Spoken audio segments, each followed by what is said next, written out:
Welcome back to another technical deep dive here in the debug zone.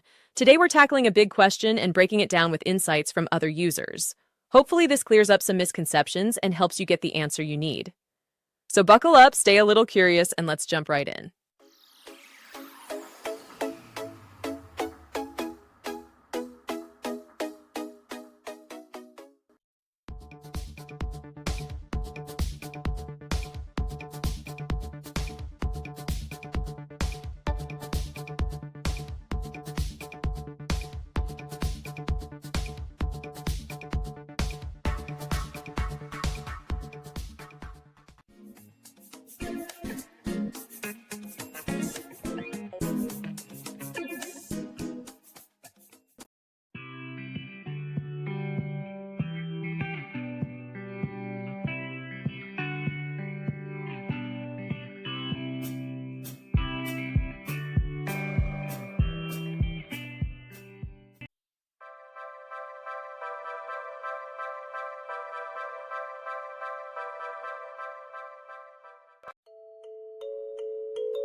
And that's a wrap.